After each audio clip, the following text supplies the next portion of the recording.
Well, hope everybody is having a great Memorial Day weekend. Mike the Oldest Goalie here. Planning on bringing you guys another drop-in this week, but this happened.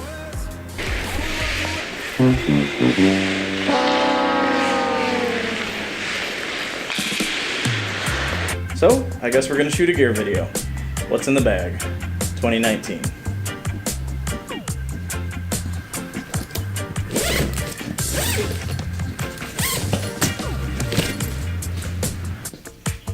Okay, so first goes first. Got the sticks that I use. This is the Bauer 2S.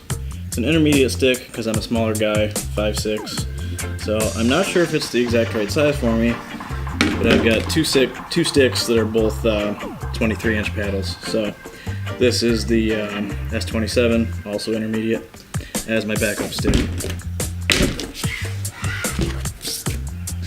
Next we've got my bucket. This is the Bauer Concept 2, or Concept C2. It came to me in quite a bit of a different condition. I've actually redone it twice, but this last time was with a graphics kit. And I forget the website that I got them from, but I'll put it down in the description. So far serving me well. Had to replace the cage once so far because I took a pretty hard shot. And I've got to redo the dangle after last night. A couple other boring things. Throat guard. Not boring, I guess, if you take one in the throat, but I honestly haven't been wearing this lately because I feel it's a little too constrictive, and with the dangle, I feel pretty protected.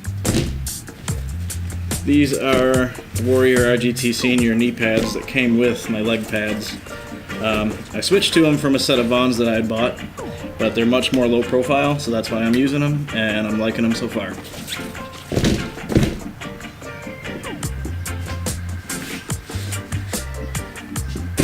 Next, got the Von Ventus freezers.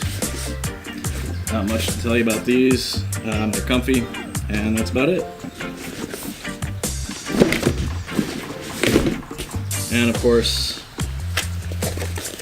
gotta protect the boys. Just a Von Ventus jock.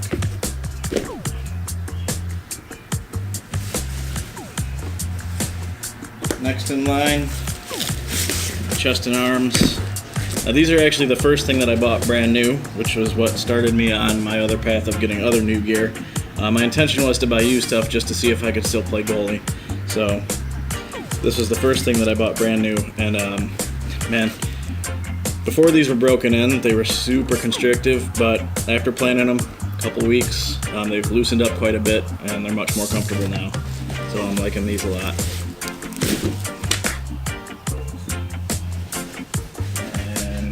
Glove and blocker. These are from a set that I bought off of eBay for like 140 bucks, I think. That were my just to see if I could still do it set. I haven't replaced them yet, but I do plan on replacing them with matching a Warrior glove and blocker. But so far so good. They were broken in pretty well. They were pretty stiff when I first got them, but these pads are still wet from my skate from last night, so they're pretty loosened up.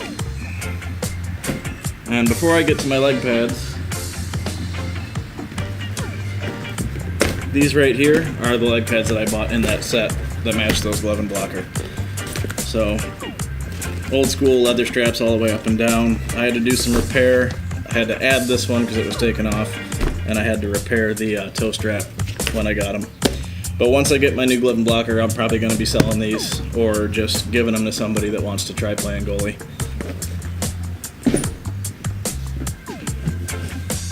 Last but not least, got my Warrior RGT Seniors. So far I'm loving these pads. They were a little bit stiff when I first got them, but it did not take long to break them in. They feel great. They seal real nice to the ice. The only thing that I have to complain about them is that squeak. If you've watched any of my earlier videos, something about the right leg just squeaks along against my skate, and I still haven't totally figured out how to stop that, but those are them.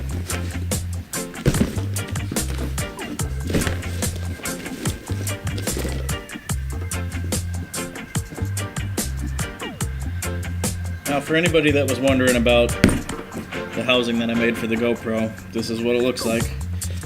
On the back side, we've got actually what was left over from the repair that I did on those first pads. These are just the leather goalie straps with the metal buckles.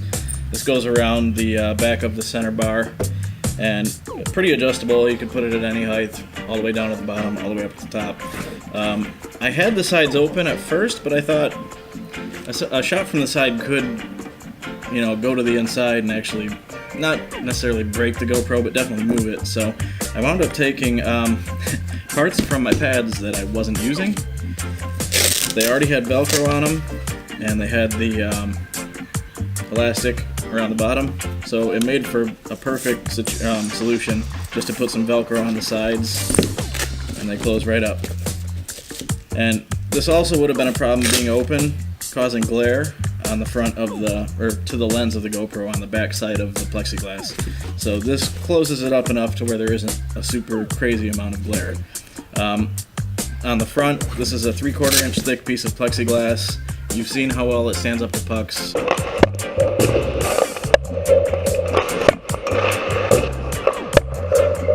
It's not going to break. If anything, it would probably maybe break from the wood before it actually broke the plexiglass. And with 8 screws in it, I don't see it going anywhere. On the inside, got a portable charger, just so that I can run the GoPro the entire time. The first couple skates I was having to change the battery in the GoPro halfway through, and that just got to be too much of a pain, especially in a drop-in. Can't tell the guys to just, you know, hold on guys, I need 5 minutes to switch out my battery. So with this, and with a big enough memory card, I'm able to just start the GoPro at the start of the game, or start of the drop-in, and I don't have to worry about it at all. So that's awesome. The GoPro 3 Plus Black, which is a very old camera, still is working fine. As far as I can tell, I'm pretty happy with the footage that I get out of it. I'd like to buy a couple more, or a couple newer GoPros, just to have maybe some different angles, and definitely to have a backup in case one breaks. But that's that. And up here, this section is for the onboard audio, which I'm currently using. This is the Zoom H1N. It sits right in here. And this is the Rode Videomicro, which is housed under here. And I use the elastic straps to hold the microphone in these U-bolts that I put on just to protect it from any stray pucks. So that is that.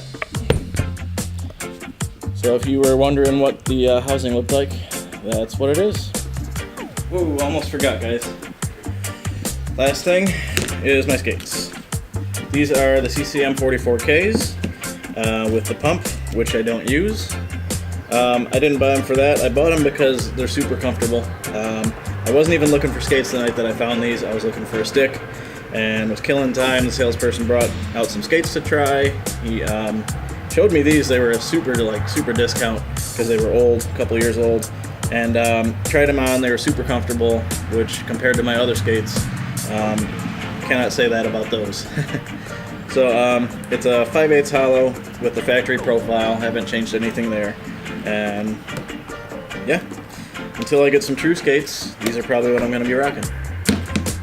So thanks for tuning in. Sorry that I didn't get you guys any footage from a drop-in, or any good footage. Remember, always check your camera settings before you're going to record, or you're going to look like me.